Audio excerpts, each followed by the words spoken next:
Students welcome to us learning. तो आज हम लोग बात करेंगे संविधान के बारे में। काफ़ी इंपॉर्टेंट है आपका, और हर एग्जाम में आपसे एक दो क्वेश्चंस मिल जाते हैं, आपसे पूछ लिए जाते हैं। ये मेरे हाथ की लिखी हुई नोट्स है, हैंड रिटन है मेरी। और मैं आपको बता दूं कि काफ़ी थोड़ा सा लेंदी होगा ये वीडियो। अगर आप बीच में बोर हो जाएं, अगर बोर होने लगे तो बिल्कुल मत देखिएगा, बंद करके रख दीजिएगा, लेकिन बाद में देखिएगा ज़रूर, काफ़ी इंपॉर्टेंट है। ठीक है, इससे आपको क्वेश्चन एक दो क्वेश्चन आपको ज़रूर देखने को मिलेगा। ठीक है, लेकिन देखिएगा ज़रूर। आप अगर बोर होने लगे तो बंद कर दीजिएगा, बिल्कुल मत देखिएगा, इसको बाद में देखिएगा, लेकिन देखिएगा ज़रूर, काफ़ी इंपॉर्टेंट है। मैंने एक एक चीज़ को मैंने मेंशन किया, अच्छे से लिखा हुआ है।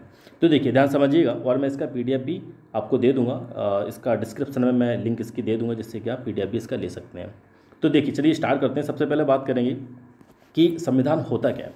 संविधान क्या है? संविधान एक ऐसी विधि है जिससे क्या करते हैं, राज्यों का शासन जो है, राज्यों पर जो शासन है, राज्यों का जो शासन है उसको चला जाता है। तो क्या है संविधान? संविधान एक ऐसी विधि है जिससे हम क्या करते हैं, जिससे क्या किया जाता है, संविधान से क्या किया जाता है, ऐसी एक विधि है जिससे किया जाता है, राज्यों का जो शासन है उसको चलाया जाता है। क्लियर है?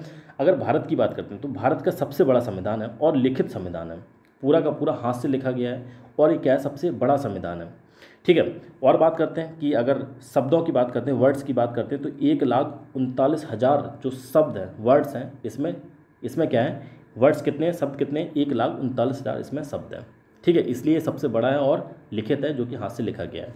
अगर सबसे छोटे की बात करते हैं तो मोनाको का जो संविधान है सबसे छोटा है, जो कि क्या है, 3814 वर्ड्स हैं, 3814 शब्द हैं, जो कि सबसे छोटा है। मोनाको का संविधान सबसे छोटा है, भारत का सबसे बड़ा है और मोनाको का सबसे छोटा है। अगर बात करें पूरे जो संविधान को हाथों से लिखा, किसने लिखा था? प्रेम बिहारी रायजादा। प्रेम बिहारी रायजादा ने इसको हाथों से लिखा है, और किस में लिखा था? इंग्लिश में लिखा था। तो इस पॉइंट को भी आप ध्यान रखिएगा। ठीक है, काफ़ी इंपॉर्टेंट पॉइंट है ये। अब चलिए बात करते हैं, स्टार्ट करते हैं, थोड़ा सा और पॉइंट समझते हैं, संविधान के प्रकार की बात करते हैं। ठीक है, प्रकार की बात करते हैं। तो फर्स्ट बात करेंगे लिखित संविधान। लिखित कैसा होता है? जिसके जो प्रावधान है, सारे के सारे प्रावधान हैं जो हाथ से लिखे गए हैं, उसको बोला जाता है लिखित संविधान। जैसे किसका है? भारत का भी है और अमेरिका का भी लिखित संविधान है। अलिखित की बात करते हैं, जिसके जो प्रावधान है वो क्या है, परंपरा पर आधारित होते हैं। ठीक है, उसको बोला जाता है अलिखित संविधान। जैसे कहाँ का है? यूके का है। ठीक है, यूके का है। यूके का मतलब जैसे कि अगर राजा है, ठीक है, तो राजा का बेटा भी राजा होगा। ठीक है, इस तरह से ये क्या है, अलिखित संविधान है, और कहाँ का है? ये यूके का। अब बात करते हैं निर्मित संविधान। निर्मित संविधान क्या है? जिसका निर्माण संविधान सभा द्वारा किया गया है। निर्मित संविधान का मतलब क्या है? जिसका जो संविधान है इसको निर्मित किया गया है, किससे? संविधान सभा से निर्मित किया गया है। ठीक है, संविधान सभा के द्वारा निर्मित किया गया है। जैसे किसका है? भारत का और अमेरिका का निर्मित संविधान है।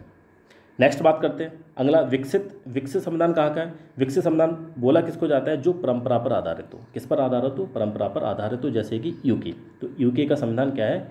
विकसित संविधान है। ठीक है, अब बात करते हैं, नेक्स्ट पॉइंट की तरफ चलते हैं। कठोर संविधान किसको बोला जाता है? कठोर संविधान क्या होता है कि जो कानून बनाने की प्रक्रिया है वो क्या होती है, थोड़ी सी टफ होती है, कठोर होती है। जैसे कि संविधान कहाँ का है? अमेरिका के संविधान है, जहाँ पर कानून बनाने की प्रक्रिया क्या है, टफ है, कठोर है। तो इसको बोला जाता है कठोर संविधान। लचीला की बात करते हैं, जहाँ पर कानून बनाने की प्रक्रिया ईजी होती है, सरल होती है, जैसे कि यूके का जो संविधान है वो क्या है? लचीला संविधान है।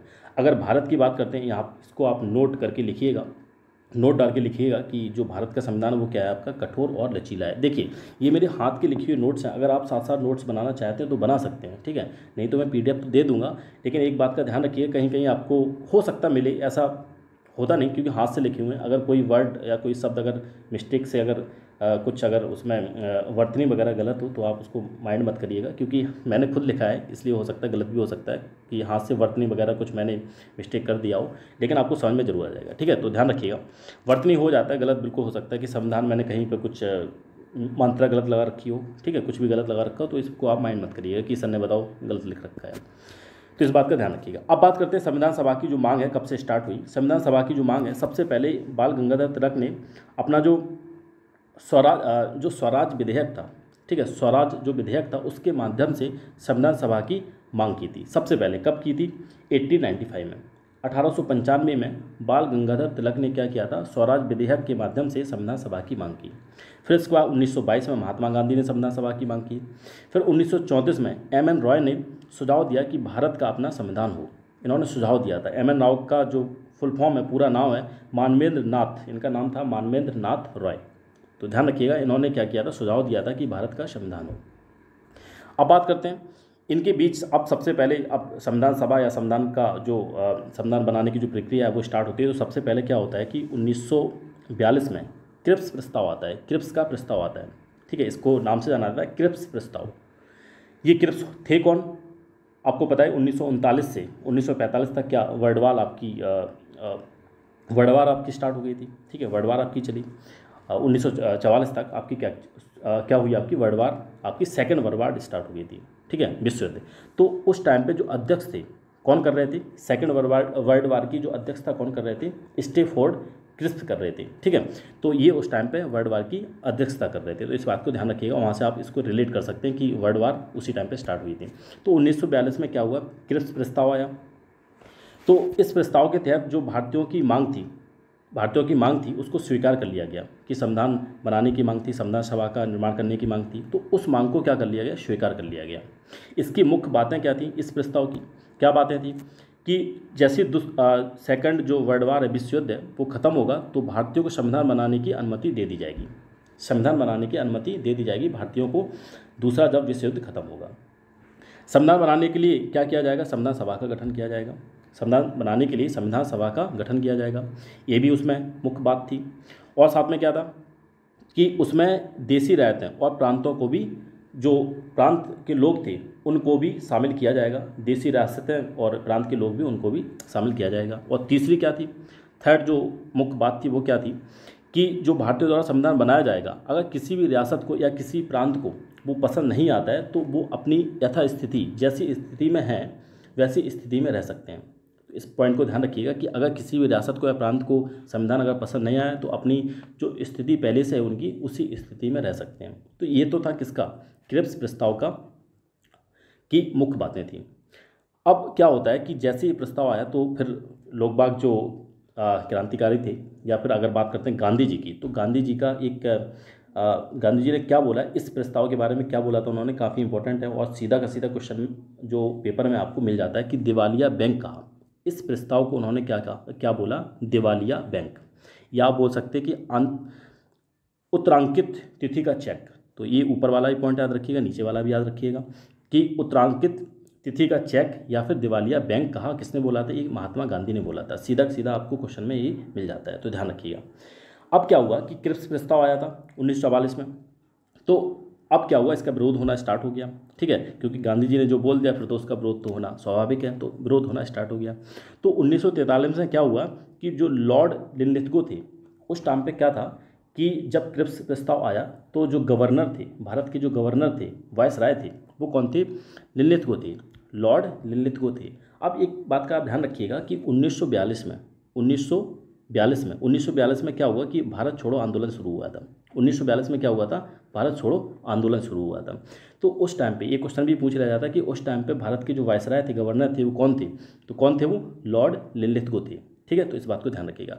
तो क्या हुआ कि 1943 में लॉर्ड लिनलिथगो को हटा के लॉर्ड बेवेल को भेजा गया और उनसे बोला गया कि जो संविधान सभा या जो संविधान बनाने में जो गतिविधियाँ में जो प्रॉब्लम आ रही है तो उनको आप सॉल्व करने के लिए आप चाहिए।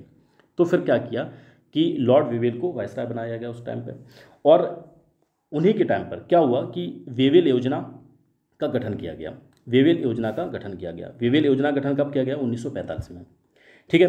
तो उस टाइम पे क्या हुआ था कि जो सेकंड विश्व युद्ध था वो समाप्त हो गया था, खत्म हो गया था, ठीक। तो इसके बाद संविधान बनाने की भारतीयों को अनुमति दे दी गई। इस वेवेल योजना के तहत भी जो संविधान बनाने की जो अनुमति थी वो भारतीयों को दे दी गई थी। अब इसी के बेसिस पे क्या किया, कार्यकारिणी परिषद का गठन किया गया। इसको क्या बोला जाता है, आंतरिक मंत्रिमंडल भी बोला जाता है, ठीक है। इसके बाद नेक्स्ट 1946 में क्या हुआ, कैबिनेट मिशन योजना या मंत्रिमंडल योजना का गठन हुआ। इसमें क्या हुआ, इस योजना के तहत क्या हुआ कि भारत के संविधान का गठन किया गया, भारत के संविधान का गठन किया गया। इसमें 3 सदस्य थे, कौन कौन सदस्य थे, ए बी अलेक्जेंडर, और दूसरे कौन से थे, पैथिक लॉरेंस, और तीसरे थे स्टैफोर्ड क्रिप्स, ठीक है। तो पैथिक लॉरेंस इसके क्या थे, अध्यक्ष थे। इस पॉइंट को आप ध्यान रखिएगा कि पैथिक लॉरेंस कौन थे, इसके अध्यक्ष थे। जो आपकी कैबिनेट मिशन योजना थी उसके कौन थे, ये प्रेसिडेंट थे, अध्यक्ष थे पैथिक लॉरेंस। वैसे तो इंपॉर्टेंट तीनों हैं लेकिन ये ज़्यादा इंपॉर्टेंट है, इसको ध्यान रखिएगा। अब इस योजना के तहत जो निर्वाचित किए गए जो सदस्य निर्वाचित किए गए वो टोटल कितने थे? 389। पूरा का पूरा जो यहाँ पर डाटा दे रखा है काफ़ी इंपॉर्टेंट है। 389 जो सदस्य थे उनको निर्वाचित किया गया। इसमें 292 सदस्य किसके थे? ब्रिटिश प्रांत के थे, और 93 देसी रियासत के थे, और 4 कौन से? 4 सदस्य थे कमिश्नरी क्षेत्र के थे। सारा का सारा जो डाटा है काफ़ी इंपॉर्टेंट है। 389 टोटल थे, 292 आपके ब्रिटिश प्रांत के थे, और 93 देसी रियासत के थे, और 4 कौन थे? सदस्य थे जो कमिश्नरी क्षेत्र से आते थे। कमिश्नरी क्षेत्र कौन कौन से थे? यहाँ पर लिखा हुआ है, देख लीजिए कि दिल्ली पहला, और दूसरा कौन था? अजमेर मेवाड़, और तीसरा आपका बलूचिस्तान, और चौथा आपका कुर्ग। तो 4 ये आपके कमिश्नरी क्षेत्र थे। यहाँ से आपके 4 सदस्य को चुना गया था। और एक चीज़ और थी इसमें कि 10 लाख संख्या पर एक प्रतिनिधि का निर्वाचित किया जाएगा। निर्वाचन क्या होगा कि एक प्रतिनिधि का 10 लाख पर निर्वाचन किया जाएगा। तो ये था। और साथ में क्या है कि 15 जो महिलाएं थी उनका भी निर्वाचन किया गया, जिसमें एकमात्र मुस्लिम महिला थी जिसका नाम था बेगम एजाज रसूल। तो बेगम एजाज रसूल थी जो एकमात्र महिला मुस्लिम थी। टोटल महिला को कितना चुना गया? 15 महिलाओं को निर्वाचित किया गया था। अब बात करते हैं कि निर्वाचन जो प्रांतीय विधानसभा के सदस्य थे उनको अप्रत्यक्ष रूप से चुना गया था। ठीक है, प्रत्यक्ष नहीं, ध्यान रखिएगा, अप्रत्यक्ष रूप से चुना गया था। जिसमें कांग्रेस को कितनी सीट मिली थी? 208। मुस्लिम को कितनी मिली थी? 73, और अन्य को 15 मिली थी। देसी रायतें कितनी थी? मनोनीत थे कितनी थी? 93 थी। सबको जब आप ऐड करेंगे तो कितना आ जाएगा आपका? 389 आ जाएगा, जो आपका ऊपर यहाँ पर डाटा दे रखा है। टोटल सदस्य कितने आ जाएंगे? 389 आ जाएंगे। ठीक है, तो ये था। अब बात करते हैं नेक्स्ट पॉइंट की तरफ चलते हैं। अब यहाँ से थोड़ा सा और इम्पोर्टेंट हो जाता है, काफ़ी इंपॉर्टेंट हो जाता है। ठीक है, संविधान सभा जहाँ से आ गया वहाँ से अगर थोड़ा सा आपका ईजी पेपर बन गया तो यहाँ से क्वेश्चन आपको जरूर मिलता है, तो ध्यान रखिएगा, काफ़ी इंपॉर्टेंट है। तो संविधान सभा की जो पहली बैठक हुई वो कब हुई थी? 9 दिसंबर 1946 में। सबसे जो पहली बैठक हुई वो कब हुई? 9 दिसंबर 1946 में, जिसमें जो अध्यक्ष थे जो कि अस्थायी थे, ध्यान रखिएगा, सबसे पहले जो बैठक हुई 9 दिसंबर 1946 को हुई, जिसके अध्यक्ष थे जो कि अस्थायी थे सच्चिदानंद सिन्हा। तो सच्चिदानंद सिन्हा को अध्यक्ष बनाया गया, अस्थायी रूप से अध्यक्ष बनाया गया। और पहली बैठक कब हुई थी? 9 दिसंबर 1946 को हुई थी। फिर इसके बाद 2 दिन बाद क्या हुआ कि जो अध्यक्ष थे अस्थायी जिनको बनाया गया था उनकी जगह पर एक स्थायी परमानेंट अध्यक्ष बनाया गया। किनको? डॉक्टर राजेंद्र प्रसाद को परमानेंट अध्यक्ष बनाया गया। उपाध्यक्ष कौन कौन से थे? HG मुखर्जी और TC कृष्णमाचारी। तो 2 इसके कौन थे? उपाध्यक्ष थे, HG मुखर्जी और T कृष्णमाचारी। ठीक है, इसके बाद क्या होता है? देखिए यहाँ पर 2 दिन का गैप है, 9, 2, 11, 2, 13। 13 दिसंबर 1946 को पंडित जवाहरलाल नेहरू ने क्या किया? संविधान सभा में अपना उद्देश्य प्रस्ताव लेके आए। प्रस्ताव इन्होंने क्या किया? इसको लेके आए उद्देश्य प्रस्ताव को, इसी को प्रस्तावना बोला जाता है, काफ़ी इंपॉर्टेंट है। ठीक है, तो प्रस्तावना ये कब लेके आए या उद्देश्य प्रस्ताव कब लेके आए? 13 दिसंबर 1946 को। ठीक है, अब इसको क्या हुआ कि 22 जनवरी 1947 को उद्देश्य प्रस्ताव को या फिर प्रस्तावना को स्वीकार कर लिया गया। कब स्वीकार किया गया? 22 जनवरी 1947 को। अब क्या होता है कि संविधान बनना स्टार्ट हुआ। टाइम कितना लगा? 2 साल 11 महीना 18 दिन इसको टाइम पूरा होने में समय लगता है। तो ध्यान रखिएगा, 2 साल 11 महीना 18 दिन समय लगता है संविधान को पूरा होने में, इसके निर्माण को पूरा होने में। पैसा कितना खर्च हुआ? रुपए कितने खर्च हुए? 64 लाख। अगर आपको एक्यूरेट डाटा याद रखना है, इसकी फिलहाल कोई ज़रूरत नहीं है, वैसे आप देख सकते हैं कि 63,96,729 रुपये खर्च हुए संविधान का निर्माण करने में। ठीक है, और ये मैं पहले ही आपको बता चुका हूँ पूरा ऊपर कि पूरे संविधान को अपने हाथों से लिखा किसने लिखा? श्री प्रेम बिहारी रायजादा। प्रेम बिहारी रायजादा ने अंग्रेजी भाषा में इसको लिखा था, पूरा अपना हाथ से लिखा था। स्टार्टिंग में संविधान सभा में अनुच्छेद थे कितने थे? 395 अनुच्छेद थे, 4 अनुसूची थी और 22 भाग थे शुरुआत में जब बनाया गया था।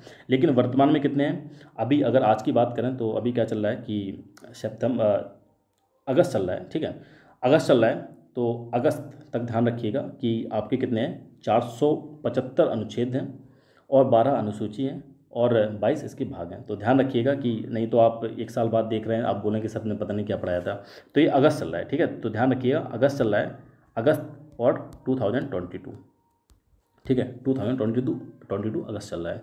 तो इस टाइम पे वर्तमान में जो आपके अनुच्छेद हैं कितने? 475 और 12 अनुसूची और 12 आपके 25 आपके क्या हैं? भाग हैं। तो ध्यान रखिएगा, ये तो था इसके बारे में कि मैं बार बार 775 बोल रहा हूँ, थोड़ा सा ध्यान रखिए कितना है, 475 अनुच्छेद, 12 अनुसूची और 25 इसके भाग, ठीक है, जो वर्तमान में है। अब बात करते हैं नेक्स्ट टॉपिक की तरफ चलते हैं, नेक्स्ट पॉइंट की तरफ चलते हैं, प्रारूप समिति। तो प्रारूप जो समिति है आपकी, इसको ड्राफ्टिंग कमेटी भी बोला जाता है, मसौदा समिति भी बोला जाता है, या पांडुलेखा या पांडुलेखन समिति भी इसको बोला जाता है। तो इसके कई सारे नाम हैं, ध्यान रखिएगा। ये क्या था, ये समिति क्या थी, प्रारूप समिति क्या थी, ड्राफ्टिंग समिति थी क्या ये संविधान जो बनाया गया, ठीक है, जो उसमें अधिनियम है उस पर विचार और विमर्श करने के लिए इसका गठन किया गया। जो प्रारूप समिति है इसका गठन किस लिए किया गया था, जो अधिनियम है आपके उन पर विचार विमर्श करने के लिए। और इसके जो सदस्य थे, 7 सदस्य थे इसमें। इसका गठन कब किया गया था, 29 अगस्त 1947 में इसका गठन किया गया था। कौन कौन सदस्य थे, यहाँ पर एक ट्रिक दे रखी है जिसके माध्यम से आप इसको याद कर सकते हैं। ट्रिक क्या दे रखी है, भीम गोपाल कृष्ण कन्हैया माधव को लेकर मोहम्मद साहब के खेत पर गए। क्या है, भीम गोपाल कृष्ण कन्हैया माधव को लेकर मोहम्मद साहब के खेत पर गए, ये इसकी ट्रिक है। अब भीम से क्या हो जाएगा, भीम से हो जाएगा आपका भीमराव अंबेडकर, जो कि इसके क्या थे, अध्यक्ष थे। गोपाल से क्या हो जाएगा, एन गोपाल स्वामी अय्यर। कृष्ण से क्या हो जाएगा, अल्लादी कृष्ण स्वामी अय्यर। कन्हैया से क्या हो जाएगा, कन्हैया लाल मणिकलाल मुंशी। माधव से क्या हो जाएगा, एन माधव राव। मोहम्मद से क्या हो जाएगा, सैयद मोहम्मद सादुल्ला। खेत से क्या हो जाएगा, DR खेतान। तो ये है इनके जो अध्यक्ष थे, कौन थे, भीमराव अंबेडकर थे, और बाकी ये इसके सदस्य थे। टोटल अगर सदस्य की बात की जाए तो कितने थे, 7 थे, 7 सदस्य थे, ठीक है। अब इसकी बात करते हैं, नेक्स्ट पॉइंट की तरफ चलते हैं कि यहाँ पर आपने देखा था कि जो आपके DR खेतान है, ठीक है, जो आपके DR खेतान है तो उनकी जगह पर उनकी DR नहीं DP खेतान है, ध्यान रखिएगा। तो DP खेतान के देहांत के बाद क्या हुआ कि टी कृष्णाचारी को इसका सदस्य बनाया गया। किसको सदस्य बनाया गया, टी कृष्णाचारी को इसका सदस्य बनाया गया, ठीक है, जब इनका देहांत हो गया DP खेतान का, ठीक है। अब इसके बाद क्या हुआ कि फिर इसके बाद क्या हुआ, BL जो मिश्र थे इन्होंने क्या किया, त्यागपत्र दिया। जैसे त्यागपत्र दिया तो एन माधव को इसका सदस्य बनाया गया। तो ध्यान रखिएगा 2 इसमें चेंज हुए थे। DP खेतान का अगर स्वर्गवास हो गया तो उनकी जगह पे टी कृष्णाचारी को सदस्य बनाया गया, और BL मिश्र की जगह पर इन्होंने त्यागपत्र दे दिया गया तो किसको सदस्य बनाया गया था, एन माधव राव को सदस्य बनाया गया था, ठीक है। तो ये पॉइंट है, आपको ध्यान रखना। अब इसके बाद क्या होता है कि 26 नवंबर 1949 को संविधान सभा द्वारा संविधान की जो सभा थी उसके द्वारा संविधान को क्या कर लिया गया, स्वीकार कर लिया गया। संविधान सभा द्वारा संविधान को क्या कर लिया गया, स्वीकार कर लिया गया। कब, 26 नवंबर 1949 को। तो 26 इसीलिए 26 नवंबर को क्या मनाया जाता था, विधि दिवस मनाया जाता था, लेकिन 2015 के बाद से इसको संविधान दिवस के रूप में मनाया जाने लगा। तो आप ध्यान रखिएगा 26 नवंबर 1949 को संविधान सभा द्वारा संविधान को स्वीकार कर लिया गया, या इसको अंगीकृत भी लिखा होता है तो इससे आप कन्फ्यूज मत होइएगा। तो इसको स्वीकार कर लिया गया। 24 जनवरी 1950 को संविधान सभा की अंतिम बैठक की गई, सबसे आखिरी बैठक हुई। इसके बाद 26 जनवरी 1950 को संविधान को पूर्णतः लागू कर दिया गया। तो इस बात को आप ध्यान रखिएगा, जो डेट इसमें इंपॉर्टेंट है मैं एक बार और आपको रिवाइज करवाता हूँ। ध्यान रखिएगा कि 9 सबसे पहले स्टार्ट कहाँ से होता है, 9 दिसंबर 1946 को पहली बैठक हुई संविधान सभा की, जिसके अस्थायी अध्यक्ष थे कौन से, सच्चिदानंद सिन्हा थे। इसके बाद 11 दिसंबर 1946 को स्थायी अध्यक्ष बनाया गया, किसको, राजेंद्र प्रसाद को। HG मुखर्जी और टी कृष्णाचारी को क्या बनाया गया, उपाध्यक्ष बनाया गया। 13 दिसंबर 1946 को उद्देश्य प्रस्ताव लेके आया गया, और 22 जनवरी 1946 को इसको स्वीकार कर लिया गया, ठीक है। तो ये जो डेट है काफ़ी इंपॉर्टेंट है, आपको याद रखनी है। इसके बाद क्या होता है, 26 नवंबर 1949 को संविधान सभा द्वारा संविधान को स्वीकार कर लिया गया, ठीक है। इसके बाद फिर क्या होता है, 24 जनवरी 1950 को सबसे आखिरी अंतिम बैठक हुई संविधान सभा की, ठीक, और 26 जनवरी 1950 को संविधान को पूर्णतः लागू कर दिया गया। तो ये पॉइंट्स हैं जो कि आपको याद रखना काफ़ी इंपॉर्टेंट है।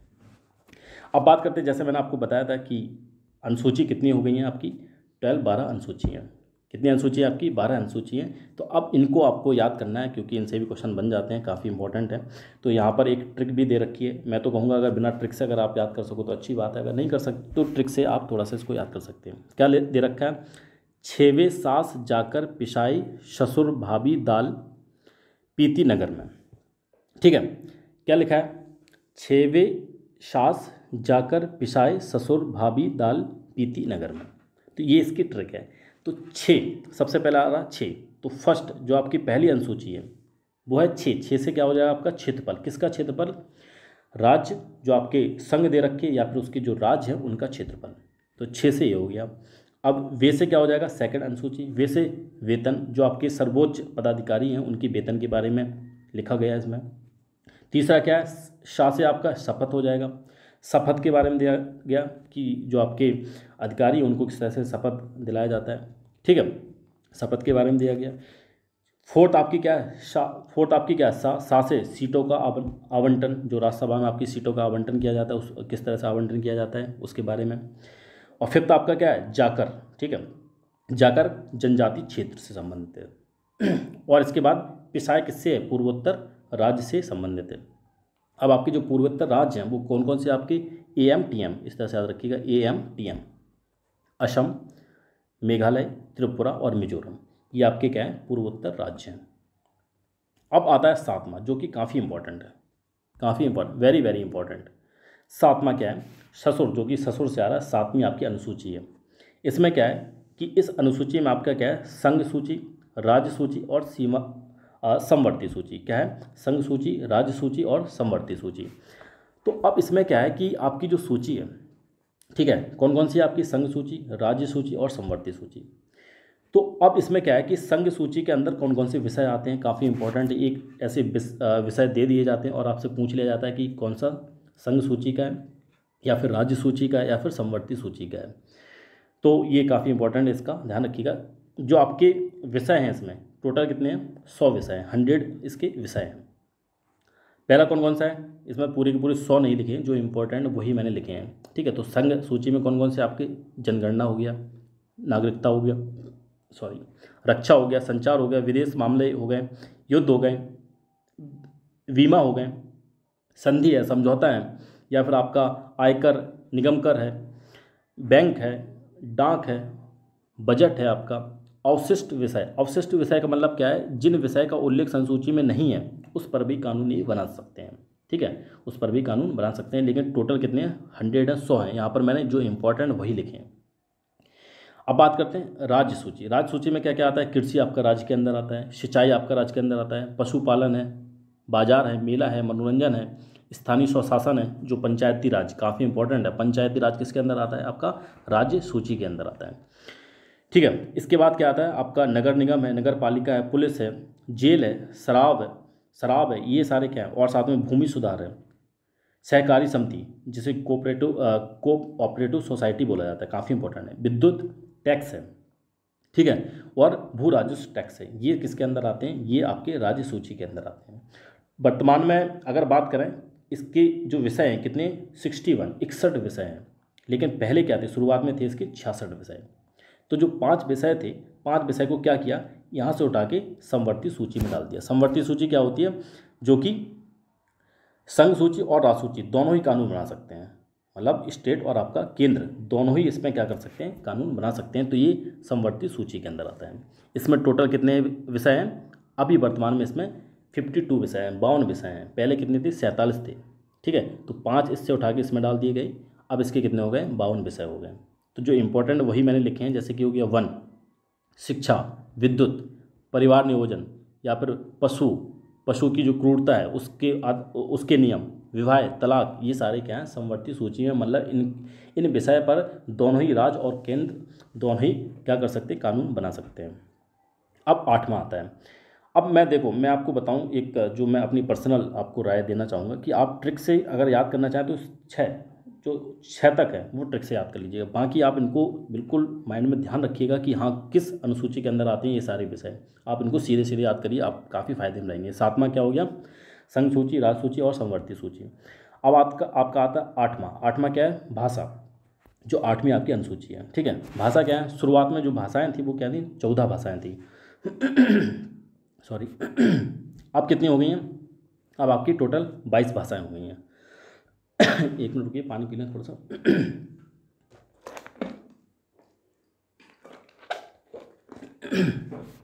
अब कितनी भाषाएं हो गई हैं, अब आपकी 22 भाषाएं हो गई हैं, ठीक है। शुरुआत में कितनी थी, आपकी 14 भाषाएं थी। अगर देखिए, अगर इनको आप याद करना चाहें तो याद करने के लिए मैंने बहुत सारी चीज़ें यहाँ पर दे रखी हैं।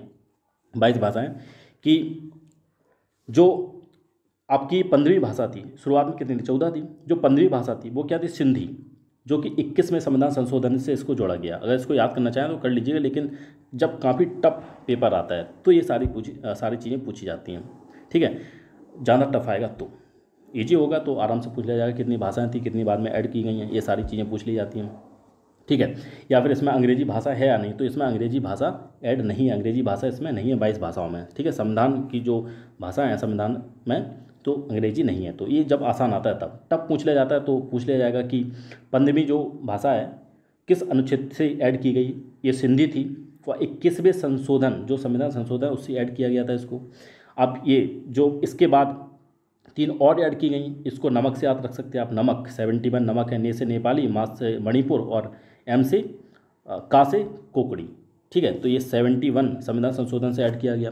फिर इसके बाद 92 संविधान संशोधन हुआ, तो इसको याद कर सकते हैं, बोर्ड मास से याद कर सकते हैं आप, बोर्ड मास तो मैथ में पढ़ा होगा आपने। बो से बोडो, डी से डोंगरी, एम से मैथिली, एस से संथाली।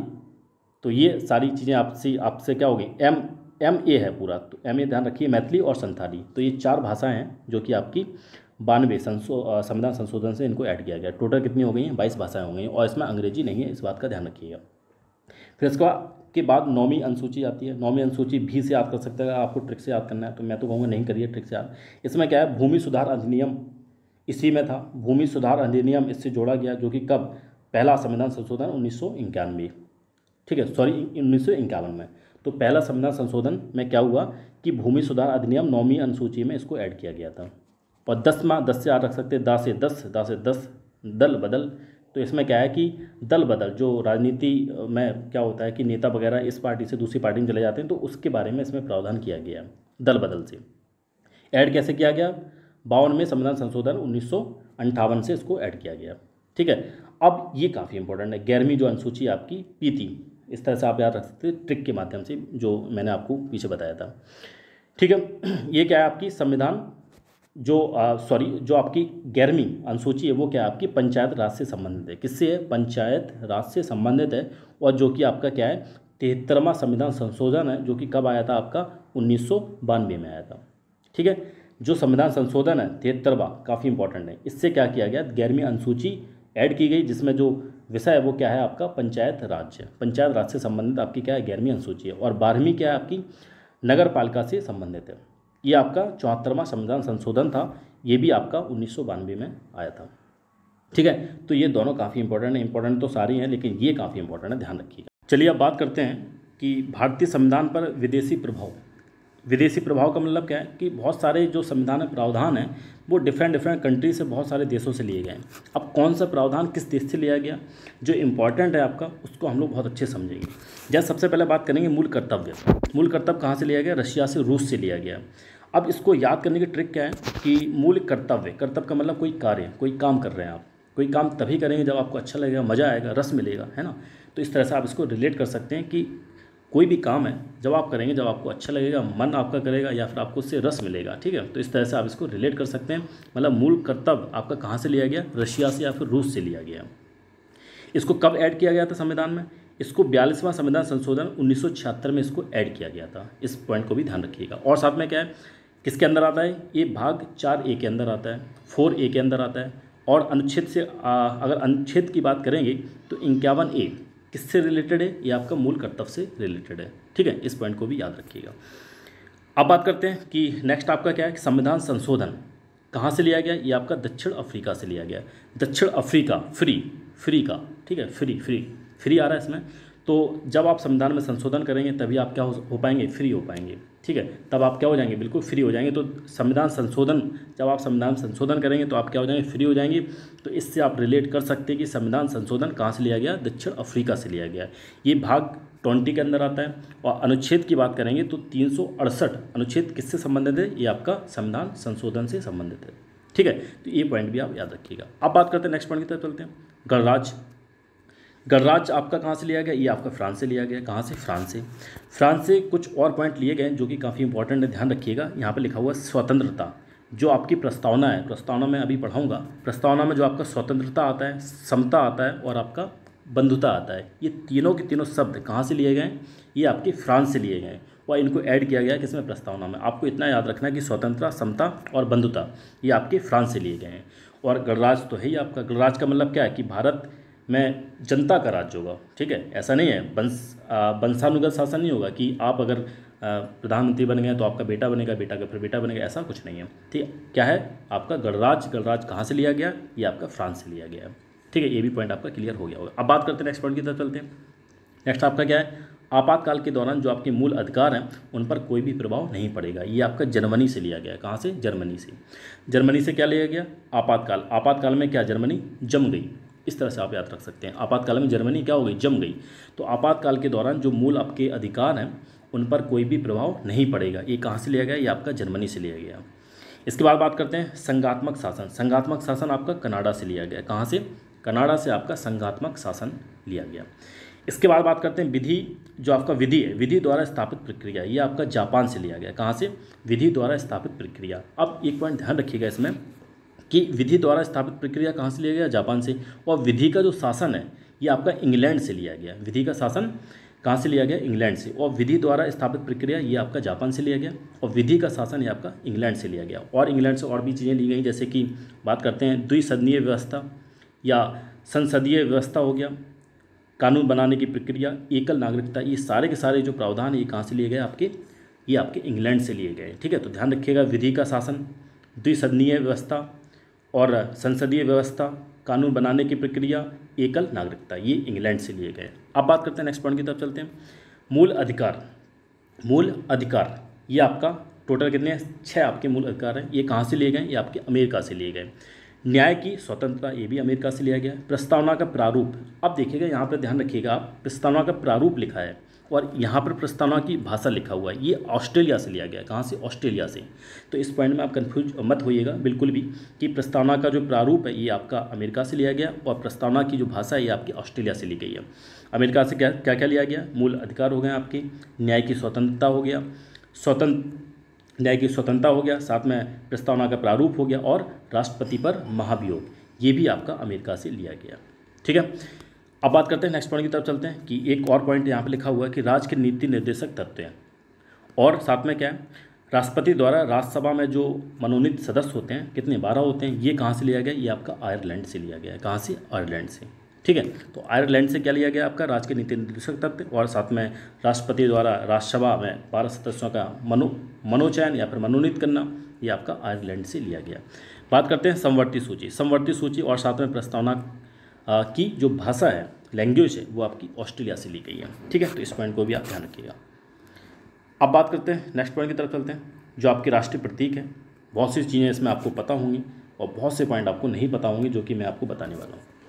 सबसे पहले बात करेंगे ध्वज। ये आपका क्या है? तिरंगा झंडा है।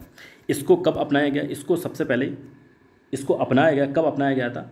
22 जुलाई 1947, ठीक है। कब अपनाया गया था? 22 जुलाई 1947, काफ़ी इंपॉर्टेंट है, ठीक है। तो ध्यान रखिएगा। इसकी अगर लंबाई चौड़ाई की बात करते हैं, जो कि रेशियो में 3:2। अब यहाँ पर लंबाई चौड़ाई दे रखा है, ध्यान रखिएगा, ठीक है। लंबाई पहले, लंबाई कितनी है? 3 और चौड़ाई कितनी है? 2, मतलब 3:2 का रेशियो है, ठीक है। तो ध्यान रखिएगा लंबाई चौड़ाई का रेशियो कितना है? 3:2। ये अपनाया कब गया था? 22 जुलाई 1947। अब बात करते हैं राष्ट्रगान की। तो राष्ट्रगान किसने गाया था? इसे किसने किसके द्वारा रचित किया गया था? ये रविन्द्रनाथ टैगोर द्वारा सबसे पहले गाया भी गया था और इन्होंने इसकी रचना की थी। राष्ट्रीय गान आपका क्या है? जनगण मन, ठीक है। क्या है? जनगण मन, आपको पता होगा। लेकिन इसको कब अपनाया गया था? ये पॉइंट काफ़ी इंपॉर्टेंट। कब अपनाया गया था? 24 जनवरी 1950। कब अपनाया गया था? 24 जनवरी 1950 को अपनाया गया था। आपको ध्यान होनी चाहिए, ये डेट मैं पीछे आपको बता चुका हूँ कि 24 जनवरी में क्या हुआ था कि जो आपकी संविधान सभा की आखिरी बैठक हुई थी, कब? 24 जनवरी 1950 में, ठीक है। अब क्या है कि पहली बार इसको कब गाया गया था? 1911 में कांग्रेस का जो अधिवेशन हुआ था, कलकत्ता अधिवेशन, वहाँ पर इसको गाया गया था। जो कलकत्ता अधिवेशन की अध्यक्षता कर रहे थे उनका नाम है विष्णु नारायण धर, VN धर, कहीं कहीं आपको लिखा हुआ मिलेगा। पूरा नाम इनका क्या है? विष्णु नारायण धर, ठीक है। इसको कब अपनाया गया था? 22 जनवरी 1950 में। अब बात करते हैं राष्ट्रगीत की। बात करते हैं राष्ट्रगीत किसके द्वारा रचित है? ये बंकिम चंद्र चटर्जी के द्वारा रचित है, ठीक है। इसको कब अपनाया गया था? है क्या राष्ट्रगीत आपका? वंदे मातरम, ये तो पता होगा आपको। इसको भी 24 जनवरी 1950 को अपनाया गया था। और सबसे पहले इसको कब गाया गया था? इसको 1896 में जो कांग्रेस का अधिवेशन हुआ था, कोलकाता का अधिवेशन, वहाँ पर गाया गया था। ठीक है, ध्यान रखिएगा। वो जो आपका राष्ट्रीय गान है वो 1911 में गाया गया था, ये आपका 1896 में, और कांग्रेस के कलकत्ता के अधिवेशन में। उस टाइम पे जो अध्यक्ष थे कलकत्ता अधिवेशन की, वो कौन कर रहे थे अध्यक्षता? ये कर रहे थे रहीमतुल्ला सयानी। तो इनका भी नाम याद रखिएगा, रहीमतुल्ला सयानी। ठीक है, अब बात करते हैं राष्ट्रीय पंचांग। तो आपका राष्ट्रीय पंचांग क्या है? आपका शक संवत आपका राष्ट्रीय पंचांग है। ठीक, इसका पहला महीना कौन सा होता है? चैत्र का। आखिरी महीना कौन सा होता है? फाल्गुन। इसको कब अपनाया गया था? 22 मार्च 1957 में। ठीक है, 22 मार्च 1957 में इसको अपनाया गया था। अब बात करते हैं राष्ट्रीय पर्व। ये तो आपको पता होंगे कि 26 जनवरी, 15 अगस्त, 2 अक्टूबर। कुछ पॉइंट इसमें भी हैं जो कि आपको याद होने चाहिए। जैसे बात करते हैं राष्ट्रीय पुष्प, आपका कमल हो गया। राष्ट्रीय मुद्रा आपकी रुपया है, इस तरह से बना हुआ है। ठीक है, राष्ट्रीय जो आपकी विदेश नीति है वो आपकी क्या है? गुट निरपेक्ष। कौन सी आपकी? गुट निरपेक्ष। और राष्ट्रीय वाक्य की अगर बात करते हैं तो कौन सा है आपका? सत्यमेव जयते। राष्ट्रीय अगर सूचना पत्र की बात करेंगे वो आपका क्या है? श्वेत पत्र। क्लियर है। अब बात करेंगे कि राष्ट्रीय खेल आपका हॉकी है। राष्ट्रीय योजना की बात करेंगे, ये काफ़ी इंपॉर्टेंट है आपकी। राष्ट्रीय योजना कौन सी? आपकी 5वीं पंचवर्षीय योजना। 5वीं पंचवर्षीय योजना, इसमें नारा दिया गया था कि गरीबी हटाओ। गरीबी हटाओ का इसमें नारा दिया गया था। यहाँ पर देखो मैंने डेट लिख रखी है 1971। इसको जब ये आया था 1971 में आया था, लेकिन पूर्णतः लागू कब किया गया था? 5वीं पंचवर्षीय योजना में इसको लागू किया गया था। ध्यान रखिएगा। और 5वीं पंचवर्षीय योजना कब, कितने साल चली थी? ये 4 साल चली थी। तो ध्यान रखिएगा, 4 साल चली। कौन? 5वीं पंचवर्षीय योजना। देखिए आपको क्लियर हो रहा होगा कि पंचवर्षीय योजना, ठीक है, पंचवर्षीय योजना मतलब 5 साल चलने वाली, लेकिन 5वीं थी। 5वीं खुद 4 बार चली, जबकि सभी 5 बार चलती हैं। ठीक है, जो पंचवर्षीय योजनाएं थी, लेकिन ये कितने दिन चली? ये आपकी 4 साल चली। तो इस पॉइंट को ध्यान रखिए, काफ़ी इंपॉर्टेंट है, पूछ लिया जाता है कि 5वीं पंचवर्षीय योजना ये कितने साल चली थी? 4 साल चली थी। राष्ट्रीय ठीक है, हो गया। अब इसकी बात करते हैं विरासत पशु। विरासत पशु आपका हाथी है। और जलीय जीव की बात करेंगे, ये आपका डॉल्फिन है। तो ये पॉइंट्स हैं, काफ़ी इंपॉर्टेंट है, आप इनको याद रखिएगा। अब बात करते हैं नेक्स्ट पॉइंट की तरफ चलते हैं, प्रस्तावना। देखिए प्रस्तावना काफ़ी इंपॉर्टेंट है, ये भी लोग पढ़ते नहीं, इसको पढ़ना चाहिए। ठीक है, इससे भी क्वेश्चंस बन जाते हैं। क्या क्वेश्चन बनेंगे? जैसे फर्स्ट लाइन की प्रस्तावना की पहली लाइन कौन सी है? पहली लाइन प्रस्तावना की कौन सी है?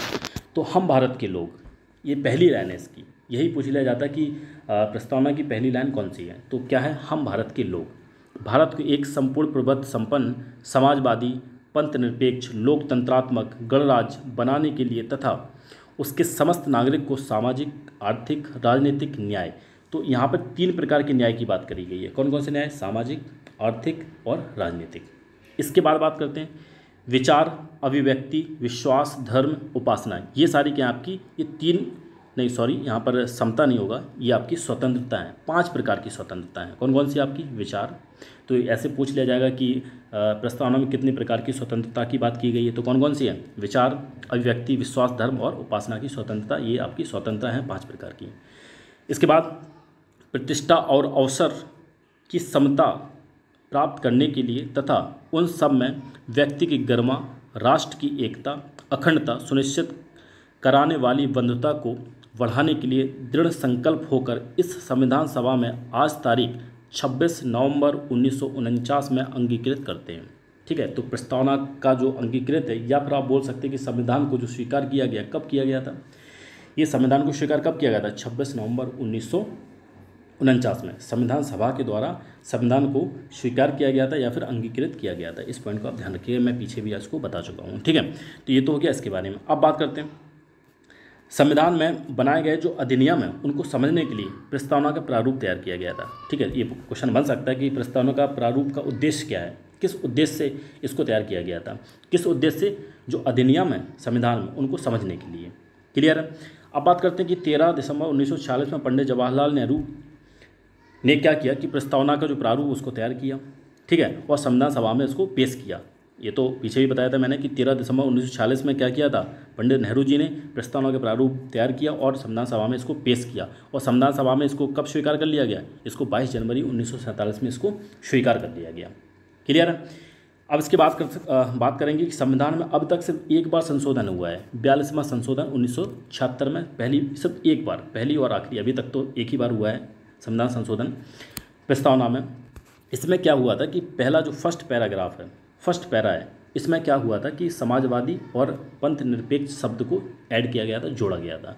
और छठवें पैरा में क्या हुआ था कि अखंडता को ऐड किया गया था, जोड़ा गया था। तो आपको ध्यान रखना है कि तीनों शब्द किस किस पैरा में जोड़े गए थे, ये भी आपको पॉइंट याद रखना है, ठीक है। नहीं तो तीनों पूछ लिए जाते हैं कि संविधान सभा में जो प्रस्तावना में जो संविधान संशोधन हुआ था वो कौन कौन से शब्द इसको बाद में ऐड किए गए, तो इस तरह से भी पूछा जा सकता है। तो कौन कौन से प्रस्तावना में जो संशोधन हुआ था, 42वें संशोधन, कौन कौन से शब्द ऐड किए गए थे, समाजवादी, पंथ निरपेक्ष और अखंडता, इन शब्दों को ऐड किया गया था, ठीक है।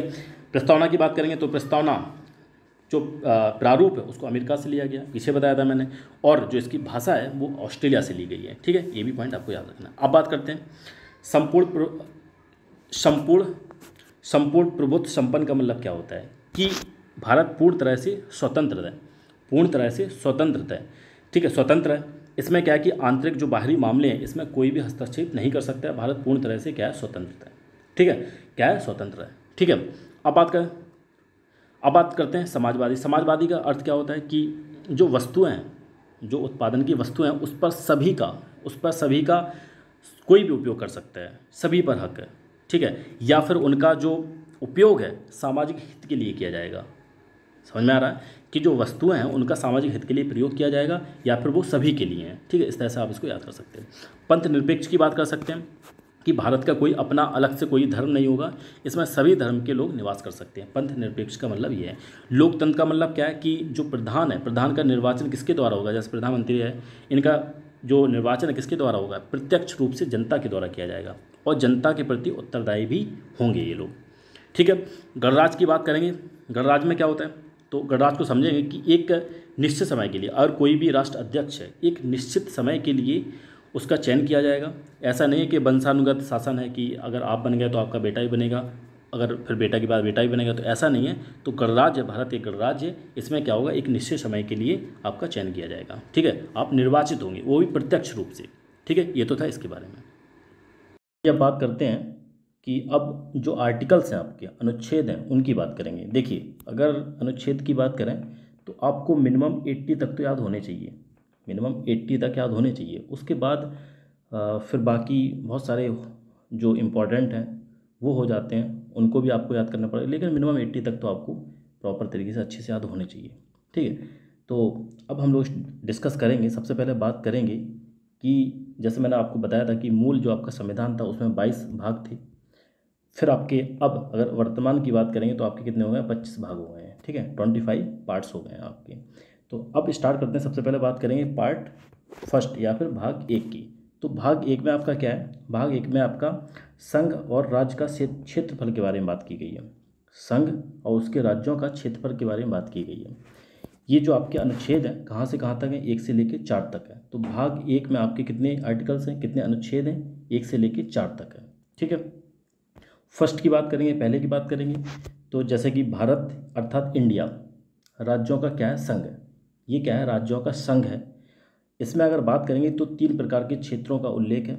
एक तो आपका संघ जो आपका है संघ क्षेत्र है, दूसरा आपका राज्य क्षेत्र है और तीसरा आपका अर्जित क्षेत्र है। तो अर्जित क्षेत्र तो एक भी नहीं है हमारे पास, ठीक है, लेकिन संघ कितने आपके 8 हैं और राज्य क्षेत्र आपके कितने हैं, 28 है, ठीक है। तो ये तो किसके बारे में, फर्स्ट आर्टिकल में है। फर्स्ट आर्टिकल में क्या है, इसमें राज्यों के संघ के बारे में बात की गई है, या फिर जो क्षेत्र हैं आपके 3 प्रकार के क्षेत्रों का उल्लेख किया गया। बात करते हैं सेकंड आर्टिकल, अनुच्छेद दूसरा। अनुच्छेद दूसरे में क्या है कि अगर कोई भी राज्य, कोई भी नया राज्य है, उसकी स्थापना करनी हो या उसको प्रवेश करना हो, इस बात का ध्यान रखिएगा कि जो राज्य है आपका बाहरी राज्य है, बाहर का राज्य है, ठीक है, बाहर का राज्य है, उसको आपने क्या किया, प्रवेश करवाया या फिर आपने उसकी स्थापना की, तो किसके अंदर है, अनुच्छेद सेकंड के अंदर है, दूसरे के अंदर है। अब बात करते हैं तीसरे की बात करेंगे। तो जो आपका अनुच्छेद थर्ड है, तीसरा है, उसमें क्या है कि अगर नए राज्य का आपको गठन करना है, देखिए सेकंड वाले में बाहरी राज्य थे, ठीक है, बाहरी जो राज्य है उसकी स्थापना की आपने या फिर उसका प्रवेश करवाया, तो ये तो था बाहरी। लेकिन अब अगर आपको संशोधन, जो साधारण संशोधन है उसके द्वारा किसी भी नए राज्य का गठन करना है, जैसे नया राज्य अभी आपका तेलंगाना बना था 2014 में, रिसेंटली जो बात कर रहे हैं अभी हम, तो नए राज्य का गठन करना या फिर नाम में परिवर्तन करना, नाम अगर बदलना है, सीमा क्षेत्र में परिवर्तन करना, तो ये किसके अंदर आता है, ये आपका अनुच्छेद 3 के अंदर आता है। अब एक बात का ध्यान रखिएगा कि जो फोर्थ आर्टिकल है उसमें क्या है कि 2 और 3 जो आपका अनुच्छेद है, 2 और 3 अनुच्छेद है, वो आपका अनुच्छेद 368 में मान्य नहीं किया जाएगा, क्योंकि 368 है उसमें 2 प्रकार के संशोधन किए जाते हैं। एक तो आपका विशेष संशोधन और दूसरा आपका विशेष तथा राज्यों के अनुमोदन से संशोधन किया जाता है। लेकिन यहाँ पर दूसरा और तीसरा में क्या हुआ था, ये आपके साधारण, ये दोनों जो होते हैं आपकी संसद विधि से हो जाते हैं, साधारण संशोधन से हो जाते हैं। ठीक है, तो इस बात का आप ध्यान रखिएगा। लेकिन फोर्थ वाले में क्या है कि जो आपका थर्ड और सेकंड अनुच्छेद है वो आपका 368 में मान्य नहीं होगा। 368 किसके अंदर आता है अनुच्छेद, ये आपका संविधान संशोधन के अंदर आता है। क्लियर है। अब बात करते हैं नेक्स्ट पॉइंट की तरफ चलते हैं। नेक्स्ट पॉइंट आपका क्या है, भाग 2, दूसरा भाग, नागरिकता।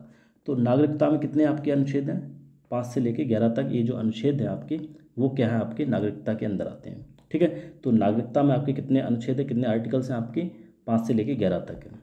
सबसे पहले बात करेंगे अनुच्छेद 5 की, 5 की बात करेंगे। तो क्या है कि जो इसमें क्या है कि ऐसा प्रत्येक व्यक्ति जो भारत का नागरिक होगा, कौन नागरिक होगा, जिसका अधिवास भारत में होगा, मतलब जिसका जन्म बोल सकते हैं आप, जिसका अधिवास जो भारत में क्या करता है, निवास करता है, वो आपका क्या होगा, वो प्रत्येक व्यक्ति भारत का नागरिक होगा। ठीक है, ये किसके अंदर आता है, अनुच्छेद 5 के अंदर आता है। अब 6 की बात करेंगे। 6 की बात करेंगे तो अनुच्छेद 6 में क्या है कि पाकिस्तान से आने वाले जो व्यक्ति हैं उनकी नागरिकता से संबंधित है। कौन सा अनुच्छेद, 6वां अनुच्छेद। तो आपको इतना याद रखना है सिर्फ कि पाकिस्तान से आने वाले व्यक्ति की नागरिकता से संबंधित कौन सा अनुच्छेद है, आपका 6वां अनुच्छेद है। ठीक है, 7वां क्या है, पाकिस्तान जाने वाले व्यक्तियों से संबंधित है। ठीक है, 8वां क्या है, जो बाहर रह रहे हैं, जैसे अगर बात करते हैं अभी रिसेंटली आपको पता है कमला हैरिस है। ठीक है, मीन्स जो बाहर रह रहे हैं, भारतीय उद्भव, जो भारतीय उद्भव से संबंधित है, जो बाहर रहने वाले हैं उनकी नागरिकता से संबंधित है। कौन सा, 8वां अनुच्छेद। ठीक है, 9वां क्या है, अन्य देश की नागरिकता लेने से, मतलब ये क्या है कि अगर आपने किसी और देश की नागरिकता ले ली, ठीक है, अगर आपने क्या किया, किसी और देश की नागरिकता ले ली, तो आपकी जो नागरिकता है स्वतः खत्म हो जाएगी। ये किसके अंदर है, ये आपका अनुच्छेद 9 के अंदर है, 9 के अंदर है। तो काफ़ी इंपॉर्टेंट है ये जो आर्टिकल है आपका 9 वाला, काफ़ी इंपॉर्टेंट है। अगर आपने किसी और देश की अगर नागरिकता ले ली तो आपकी क्या हो जाएगी, जो नागरिकता है स्वतः खत्म हो जाएगी। ठीक है, अब जो आर्टिकल 10 है आपका, अनुच्छेद 10 है, उसमें क्या है कि जो नागरिक के अधिकार हैं उनके बारे में बात की गई है। मीन्स नागरिकों के जो अधिकार है उनका बना रहना। ठीक है, तो उनके अधिकारों के बारे में बात की गई। अब बात करते हैं नेक्स्ट पॉइंट की। नेक्स्ट आपका क्या है, जो अनुच्छेद 11 है उसमें क्या है कि अगर किसी को नागरिकता चाहिए, ठीक है, तो वो सिर्फ संसद विधि द्वारा उसको मिल सकती है, और कोई अलग विधि नहीं है, कोई और विधि नहीं है, या आप बोल सकते हैं कोई अलग कानून नहीं है जिससे कि नागरिकता मिल सकती है। सिर्फ एक ही विधि है या एक ही कानून है कि संसद विधि द्वारा आपको नागरिकता मिल सकती है। ठीक है, इस बात को ध्यान रखिएगा। अब कितने प्रकार की नागरिकता होती हैं, तो 5 प्रकार की नागरिकता होती हैं। इनको समझिएगा, काफ़ी इंपॉर्टेंट है। जैसे कि अगर बात करते हैं जन्म से, 26 जनवरी 1950 या उसके बाद अगर किसी का जन्म भारत में हुआ है तो वो क्या होगा, भारत का नागरिक होगा। वंश परंपरा का मतलब क्या है कि 26 जनवरी 1950 या उसके बाद किसी बच्चे का अगर जन्म किसी अन्य देश में होता है, किसी दूसरे देश में होता है, लेकिन उस समय उसके माता पिता या फिर दादा दादी, पितामह या पितामही का जन्म, किसी का भी जन्म कहाँ हुआ, भारत में हुआ हो, तो उसको भी नागरिकता मिल जाएगी। अगर बात करते हैं देशीकरण की, तो देशीकरण में क्या होता है कि उस इंसान को नागरिकता मिल सकती है जिसका चरित्र अच्छा हो, या फिर देश की एकता अखंडता के प्रति लगाव रखता हो, या फिर 8वीं जो आपकी अनुसूची है जिसमें आपकी 22 भाषाएं हैं उनमें से किसी भी भाषा को उसको क्या हो, ज्ञान हो, तो इस हिसाब से भी उसको नागरिकता मिल सकती है। अब बात करते हैं कि पंजीकरण, तो पंजीकरण के द्वारा भी नागरिकता मिल सकती है। पंजीकरण में क्या है कि जैसे नाबालिग बच्चे हैं तो नाबालिग बच्चों को भी नागरिकता मिल सकती है। कोई विदेशी महिला है अगर किसी भारतीय पुरुष से विवाह करने वाली हो या फिर कर चुकी हो तो उसको भी नागरिकता मिल सकती है। अगर भारत में कोई निवास कर रहा है, 5 या 7 साल तक उसने निवास किया हो, तो उसको भी नागरिकता मिल सकती है। भूमि अर्जन द्वारा भी नागरिकता मिल सकती है। भूमि अर्जन का मतलब क्या है, जैसे कि अगर भारत लाहौर पे अगर आक्रमण कर दे, लाहौर को अपने कब्जे में ले ले, तो क्या होगा, जो भूमि अर्जन की है तो वहाँ पर लाहौर में रहने वाले सारे व्यक्ति क्या हो जाएंगे, भारत के नागरिक हो जाएंगे, उनको भारत की नागरिकता मिल जाएगी। तो इस तरह से आप इसको समझ सकते हैं। तो भूमि अर्जन के द्वारा भी नागरिकता मिल सकती है। ठीक है, अगर भूमि अर्जन हुई वहाँ पे जो लोग रह रहे हैं तो वो क्या हो जाएंगे, भारत के नागरिक हो जाएंगे, उनको भारत की नागरिकता मिल जाएगी। अब 3 प्रकार से नागरिकता ख़त्म भी हो सकती है। कैसे समाप्त हो सकती है? अगर आप 7 साल से अगर किसी अन्य देश में रह रहे हैं तो आपकी नागरिकता क्या हो जाएगी, आपकी समाप्त हो जाएगी। लगातार 7 साल से आप बाहर रह रहे हैं तो आपकी नागरिकता समाप्त हो जाएगी। ठीक है, अगर कोई परित्याग कर दे नागरिकता का तब भी आपकी समाप्त हो जाएगी। एकता और अखंडता ना मानने वाले लोगों को की भी नागरिकता आपकी ख़त्म हो सकती है। तो ये पॉइंट है जिससे कि नागरिकता ख़त्म हो सकती है, ये भी आपको याद रखना है। अब बात करते हैं भाग थर्ड, भाग तीसरा। तो भाग तीसरे में क्या है कि इसमें जो अनुच्छेद है आपके 12 से लेकर 35 तक है, काफ़ी इंपॉर्टेंट है, बहुत इंपॉर्टेंट है। मूल अधिकार आपके, ठीक है, फंडामेंटल राइट्स, ये काफ़ी इंपॉर्टेंट है और ये आपके भाग 3 के अंतर्गत आता है। और साथ में जो प्रावधान है कहाँ से लिया गया, ये अमेरिका से लिया गया, ठीक है, तो ये अमेरिका से लिया गया, इस बात को ध्यान रखिएगा। अब बात करते हैं संविधान सभा के द्वारा। हाँ, एक चीज़ और ध्यान रखिएगा कि संविधान सभा के द्वारा स्टार्टिंग में 7 मूल अधिकार थे, 7 थे, लेकिन वर्तमान में कितने हो गए हैं, 6 हो गए हैं। कितने मूल अधिकार हो गए हैं, 6 हो गए हैं। एक चीज़ और है इसमें, नेक्स्ट पॉइंट की बात करते हैं कि भाग 3 वाद योग है। वाद योग का मतलब क्या है कि अगर इनका आपका जो मूल अधिकार है उनका हनन हो रहा है तो आप क्या कर सकते हैं, हाई कोर्ट या फिर सुप्रीम कोर्ट भी जा सकते हैं अगर आपके जो अधिकार है उनका हनन हो रहा है। तो मैंने क्या बताया कि स्टार्टिंग में आपके कितने मूल अधिकार थे, 7 थे, 7 थे, अब आपके कितने हो गए, अब आपके 6 हो गए हैं। काफ़ी इंपॉर्टेंट है, ये क्वेश्चन बनता रहता है और अगर इजी पेपर आ गया तो बन भी जाता है, तो ध्यान रखिएगा। अब जो 6 मूल अधिकार हैं, 6 मूल आपके अधिकार हैं, उनकी बात करेंगे तो ट्रिक के माध्यम से इसको याद भी कर सकते हैं आप। यहाँ पे लिखा है, ये समता नहीं समानता होगा, ठीक है। समानता, स्वतंत्रता तथा शोषण धार्मिक संस्कृति का संवैधानिक उपचार है, तो इस तरह से आप इसको याद कर सकते हैं। समानता, स्वतंत्रता तथा शोषण धार्मिक संस्कृति का संवैधानिक उपचार है। तो फर्स्ट वाला क्या है, समानता। तो जो यहाँ पर फर्स्ट है मूल आपका अधिकार, वो क्या हो जाएगा, आपका समानता का अधिकार। दूसरा क्या है, स्वतंत्रता। दूसरा क्या हो जाएगा, आपका स्वतंत्रता का अधिकार। तीसरा आपका क्या हो जाएगा, शोषण के विरुद्ध अधिकार। चौथा हो जाएगा आपका धार्मिक स्वतंत्रता का अधिकार। पांचवा हो जाएगा आपका स्वतंत्रता तथा संस्कृति का अधिकार। और छठवां आपका हो जाएगा संवैधानिक उपचारों का अधिकार। ये तो आपके क्या है, मूल अधिकार है, लेकिन इनके अंदर क्या होता है कि अनुच्छेद भी आते हैं। जैसे अगर समानता का अधिकार की बात करेंगे, राइट टू इक्वलिटी की बात करेंगे, तो इसमें आपके जो आर्टिकल्स हैं, अनुच्छेद हैं, 14 से लेकर 18 आते हैं। फिर स्वतंत्रता की बात करेंगे, आपके 19 से 22 तक आते हैं। शोषण के विरुद्ध अधिकार की बात करेंगे, इसमें 23 से 24 तक आते हैं, ठीक है। धार्मिक स्वतंत्रता के अधिकार की बात करेंगे, इसमें 25 से 28 आते हैं। शिक्षा संस्कृति का अधिकार की बात करेंगे, इसमें 29 से 30 तक आते हैं। अगर संवैधानिक उपचार की बात करेंगे तो ये 32 क्या है, आपका 32 है, ठीक है, लास्ट में है। तो जो इम्पोर्टेंट है उनकी हम लोग बात करेंगे और बाकी एक बार पढ़ा देंगे आपको, लेकिन आपको अगर याद रहें तो अच्छी बात है, नहीं जो इम्पोर्टेंट है उनको जरूर आपको याद रखना है। अगर बात करेंगे कि आपका जो, जैसे मैंने बताया था कि शुरुआत में मूल जो अधिकार थे आपके 7 थे, फिर 6 हो गए हैं, तो जो 7वां था वो आपका था संपत्ति का अधिकार, ठीक है, संपत्ति का अधिकार था। 44वां संविधान संशोधन 1978 के द्वारा इसको कानूनी अधिकार बना दिया गया, ठीक है। वर्तमान में यह है किसमें, अनुच्छेद 300A या फिर 300 का के अंदर है, ठीक है। किसके अंदर है, 300 का के अंदर है, ठीक है। तो इस बात का ध्यान रखिएगा। पहले जो संपत्ति का अधिकार था वो कौन सा अनुच्छेद था, वो आपका 31 अनुच्छेद था, ठीक है, ये भी आपको पॉइंट याद रखना है। अब बात करेंगे नेक्स्ट पॉइंट की तरफ चलेंगे। नेक्स्ट क्या है आपका कि अब जो, जैसा मैंने आपको बताया कि आपके जो भाग 3 में है 12 से लेकर 35 तक अनुच्छेद है, अब इनकी बात करेंगे, हम लोग एक एक करके इनको पढ़ेंगे। सबसे पहले बात करेंगे कि अनुच्छेद 12 की बात करेंगे। तो इसमें क्या है कि राज्य की परिभाषा दे रखी है। अनुच्छेद 12 में आपकी राज्य की परिभाषा दे रखी है। इसके अंतर्गत क्या क्या आता है, संवैधानिक और गैर संवैधानिक या फिर वित्तीय सहायता प्राप्त संस्थानों के बारे में उल्लेख है। और अनुच्छेद 13 में क्या है, ये ज़्यादा इंपॉर्टेंट नहीं है, लेकिन आप इस पर थोड़ा पढ़ लीजिए इनको। ऐसी कोई भी विधि मान्य नहीं होगी, ऐसी कोई विधि या फिर कोई कानून मान्य नहीं होगा जिससे मूल अधिकार आपके क्या हो, निलंबन हो, या फिर ये आपके जो मूल अधिकार है वो क्या हो जाए, निलंबित हो जाए, ठीक है। तो ऐसी कोई विधि या ऐसा कोई कानून आपका मान्य नहीं होगा, ठीक है। तो ये है इसके बारे में। अब बात करते हैं जो आपका फर्स्ट मूल अधिकार है, फंडामेंटल राइट है, उसकी बात करेंगे।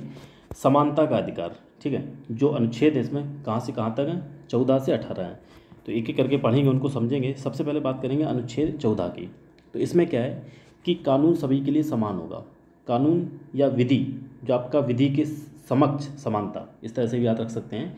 तो क्या है कि विधि का मतलब क्या है, कानून सभी के लिए समान होगा। तो ये किसके अंतर्गत है, ये अनुच्छेद आर्टिकल 14 के अंतर्गत है। इसमें एक अपवाद है, अपवाद क्या है कि 361 जो अनुच्छेद 361 है उसके तहत जो राष्ट्रपति राज्यपाल हैं, राज्यपाल के संरक्षण का भी प्रावधान है। तो इस बात का भी आप ध्यान रखिएगा जो इसका अपवाद है, ठीक है। अब बात करते हैं 15वां, 15 काफ़ी इंपॉर्टेंट है, अनुच्छेद 15 इंपॉर्टेंट है। इसमें क्या है कि धर्म, जाति, लिंग, मूल वंश और जन्म स्थान के आधार पर किसी के साथ भेदभाव नहीं किया जाएगा, ठीक है। किसी के साथ भेदभाव नहीं किया जाएगा, उसके धर्म के हिसाब से, जाति और लिंग, मूल वंश या फिर जन्म स्थान के हिसाब से उसके साथ भेदभाव नहीं किया जाएगा। काफ़ी इंपॉर्टेंट है, आपको याद रखना है, ठीक है। अब बात करते हैं अनुच्छेद 16 की बात करेंगे। इसमें क्या है, लोक नियोजन से संबंधित है। इसका मतलब क्या है कि जो आपकी नौकरी है, जैसे सरकारी जो वैकेंसियाँ भर्तियाँ निकलती हैं, उसमें क्या होगा, जो अवसर होगा, अवसर की समानता है, सभी के लिए जो अवसर हैं समान होंगे। तो ये किस में है, ये आपका अनुच्छेद 16 में है। 17 की बात करेंगे, ये इंपॉर्टेंट है, ये काफ़ी इंपॉर्टेंट है। ये भी आपका जैसा 15वां था ऐसा आपका 17वां है। इसमें क्या हुआ था, छुआछूत का अंत हो गया था, इसको बोला जाता है अस्पृश्यता का अंत, ठीक है। ये आपका काफ़ी इंपॉर्टेंट है, ध्यान रखिएगा। अब बात करते हैं 18, अनुच्छेद 18 की। 18 में क्या है कि जो उपाधियां हैं उनका अंत कर दिया गया। इसके अंतर्गत जो अनुच्छेद 18 है, उपाधियों का अंत कर दिया गया। अगर आपको याद रखना है, यहाँ पर ट्रिक भी दे रखी है कि फर्स्ट क्या है आपका विधि, इसके बाद जाति, सब एक समान, फिर छुआछूत, इसके बाद उपाधियों का अंत। इस तरह से इसको याद कर सकते हैं। विधि का मतलब विधि के समान, सभी लोग समान, ठीक है। और जाति धर्म, मैंने बताया था आपको, जाति धर्म या फिर लिंग के हिसाब से जो आपका मूल वंश है या जन्म स्थान है उसके हिसाब से किसी साथ भेदभाव नहीं किया जाएगा। और सब एक समान का मतलब क्या है, अवसर की जो समानता है, लोक नियोजन के विषय में क्या होगा, अवसर की समानता है, सभी को जो वैकेंसी वगैरह है सभी को अवसर समान मिलेंगे, ठीक है। छुआछूत का अंत हो गया। 17 जो आपका आर्टिकल है वो कौन सा है, 17 है, काफ़ी इंपॉर्टेंट है। और आपका ये 15वां भी काफ़ी इंपॉर्टेंट है, ठीक। उपाधियों का अंत अनुच्छेद 18, इसको भी आप याद रखिएगा। अब बात करते हैं जो आपका मूल अधिकार है, फंडामेंटल जो राइट है आपका, कौन सा आपका, सेकंड, ठीक है। तो राइट टू एजुकेशन इसको बोला जाता है, स्वतंत्रता का अधिकार, स्वतंत्रता का अधिकार, राइट टू फ्रीडम, ठीक है, स्वतंत्रता का अधिकार। अब इसको समझेंगे। इसमें जो अनुच्छेद है 19 से लेकर 22 तक आते हैं। सबसे पहले बात करेंगे अनुच्छेद 19 की। अनुच्छेद 19 में 6 प्रकार की स्वतंत्रता है, 6 प्रकार की स्वतंत्रता है। ए बी से यहाँ पे स्टार्ट किया गया, ABCDEFG इस तरह से स्टार्ट है, तो आप ध्यान रखिएगा। तो फर्स्ट क्या है, वाक एवं अभिव्यक्ति की स्वतंत्रता। वाक मतलब बोलने की स्वतंत्रता, अपनी बात को रखने की स्वतंत्रता, इसका अधिकार आपको है। और आप जुलूस निकाल सकते हैं, किसी भी हिंसा नहीं करना है, बिना हिंसा के आप जुलूस निकाल सकते हैं, सभा भी कर सकते हैं, लेकिन आपको हिंसा नहीं करना है, इस तरह की आपको स्वतंत्रता है। साथ में आप संघ और संगठन भी बना सकते हैं, ठीक है। भारत के भीतर आप कहीं भी आवागमन कर सकते हैं, कहीं भी आ सकते हैं, कहीं भी जा सकते हैं, ठीक है। भारत के किसी क्षेत्र में आप निवास कर सकते हैं। साथ में क्या, संपत्ति का अधिकार, ये था, इसको समाप्त कर दिया गया, ठीक है। लास्ट आपका क्या है, जो जी है वो आपका व्यापार करने की स्वतंत्रता। तो इसमें कितने प्रकार की स्वतंत्रता है, 6 प्रकार की स्वतंत्रता है, जिनको आपको याद रखना है, ठीक है।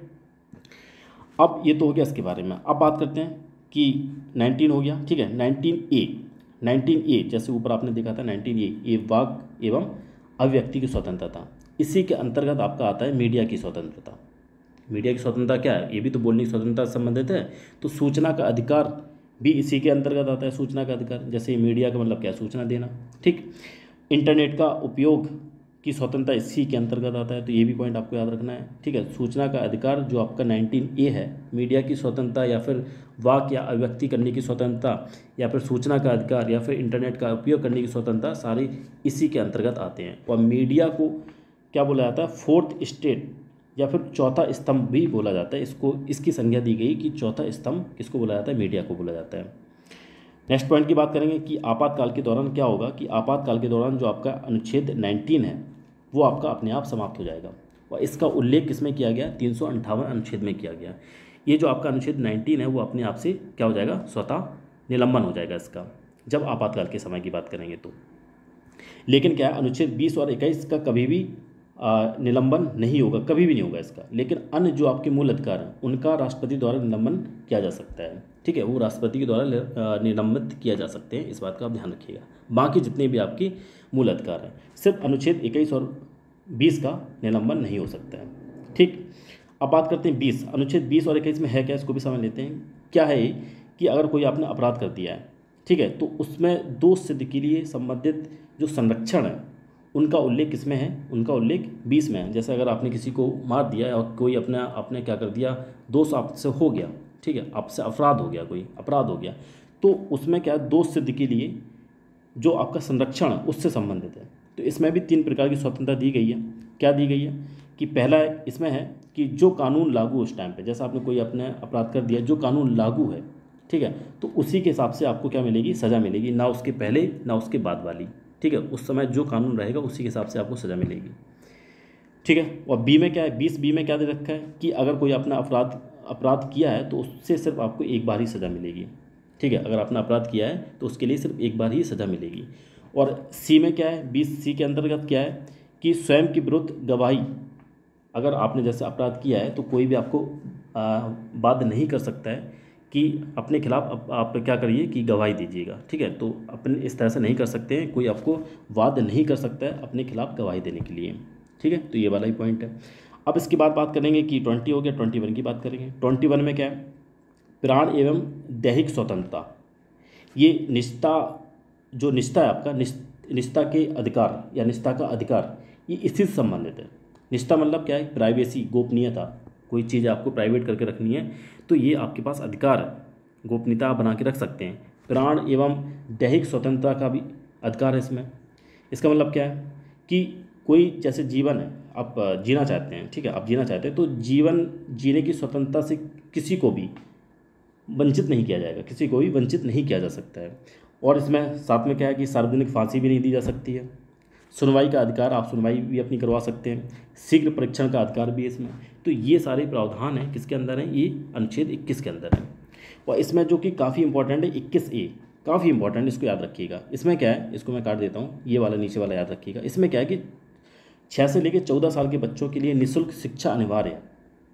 शिक्षा का प्रावधान किया गया 6 से लेकर 14 साल के बच्चों के लिए, ये काफ़ी इंपॉर्टेंट है। और इसको कब ऐड किया गया, 86वां संविधान संशोधन 2002 में इसको क्या किया गया, इसमें ऐड किया गया संविधान संशोधन से, ठीक है। तो इसको ध्यान रखिएगा, 6 से लेकर 14 साल के बच्चों को निःशुल्क शिक्षा अनिवार्य है, निःशुल्क शिक्षा।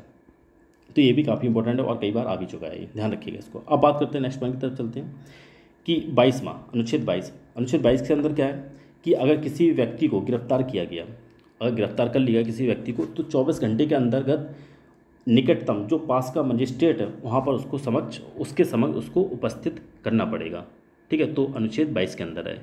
22 के अंदर क्या है, अगर किसी को गिरफ्तार कर लिया गया तो 24 के अंतर्गत जो भी निकट पास में अगर मजिस्ट्रेट है तो वहाँ पर उसको समक्ष उसको क्या करना पड़ेगा, उपस्थित करना पड़ेगा, ठीक है।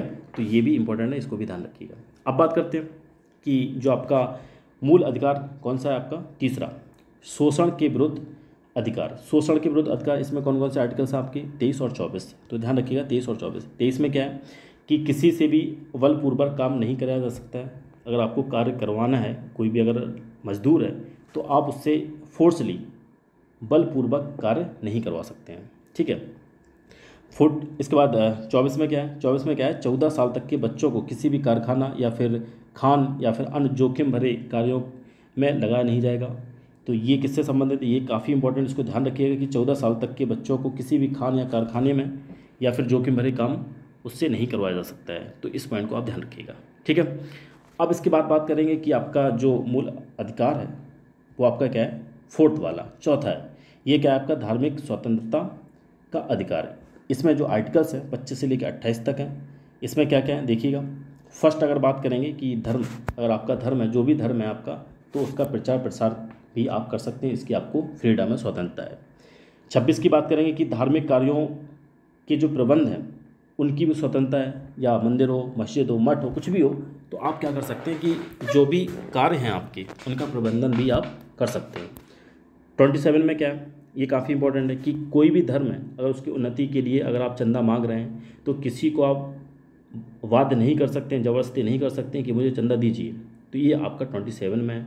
28 में क्या है, शिक्षा जो संस्थान है उनमें धार्मिक शिक्षा नहीं दी जा सकती है, ठीक है, उनमें धार्मिक शिक्षा नहीं दी जाएगी। ये किस में है, 28 में है। अब बात करेंगे कि जो आपका नेक्स्ट वाला है 5th है आपका मूल अधिकार। इसमें क्या है कि शिक्षा और संस्कृति का अधिकार।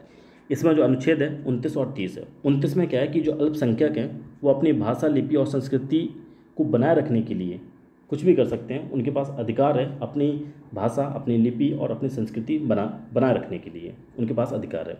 और साथ में क्या है कि जो अल्पसंख्यक हैं अपनी पसंद का जो शिक्षण संस्थान है उसकी स्थापना कर सकते हैं, उसका प्रशासन भी कर सकते हैं, ये उनके पास फ्रीडम है। ठीक है, तो इस पॉइंट को भी आप ध्यान रखिएगा। अब बात करते हैं अनुच्छेद 31। तो इसमें क्या था, संपत्ति का अधिकार था जिसको समाप्त कर दिया गया, खत्म कर दिया गया। अब बात करते हैं 32 में क्या है कि इसमें क्या है कि अगर कोई भी आपका विवाद है, ठीक है, तो निम्न न्यायालय से उसे उच्च न्यायालय ले जा सकते हैं आप। अनुच्छेद 1 इसमें भी बात की गई है, 226 में भी बात की गई है। तो इसमें क्या कर सकते हैं आप, अनुच्छेद 32 में 32 में किसी विवाद को, वैसे अगर आप रख सकते हैं इसको तो रखिएगा कि संवैधानिक जो उपचार है उसका अधिकार इसके अंतर्गत। मतलब क्या है कि कोई भी अगर आपका विवाद है तो उच्च न्यायालय से आप बोल सकते हैं, लोअर जो आपका कोर्ट है उच्च न्यायालय से आप उच्चतम न्यायालय उसको ले जा सकते हैं। ठीक है, किसी भी विवाद को। तो ये संवैधानिक उपचार का अधिकार किसके अंतर्गत है, ये आपका 32 अनुच्छेद 32 के अंतर्गत है। और इसमें 5 प्रकार की रिट भी हैं, याचिकाएं, जो याचिका होती है ना, ये 5 प्रकार की इसमें रिट है। तो रिट को भी आप ध्यान रखिएगा। और जो इसका मेन पॉइंट है वो भी आप याद रखिएगा, ये हमेशा पूछा जाता है, काफ़ी टाइम मतलब पूछा गया है और पूछा भी जाता है। अगर पेपर थोड़ा सा भी अगर इजी सा आ गया तो बिल्कुल पूछा जाता है। तो ध्यान रखिएगा कि भीमराव अंबेडकर ने जो अनुच्छेद 32 है उसको हृदय और आत्मा कहा है। क्या बोला है इसको, जो आर्टिकल 32 है भीमराव अंबेडकर जी ने क्या बोला है, हृदय और आत्मा बोला है। ठीक है, इसको अगर प्रस्तावना की बात करेंगे, इसको बोला है सिर्फ आत्मा, इसको क्या बोला गया, सिर्फ आत्मा बोला गया।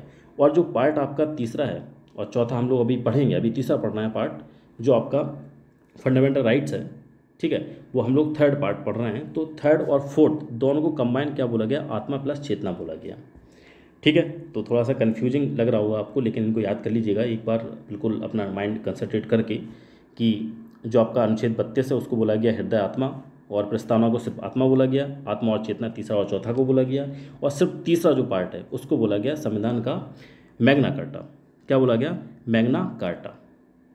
मैग्ना कार्टा क्या बोला गया उसको, जो आपका थर्ड वाला पार्ट है। ठीक है, इसको आप ध्यान रखिएगा।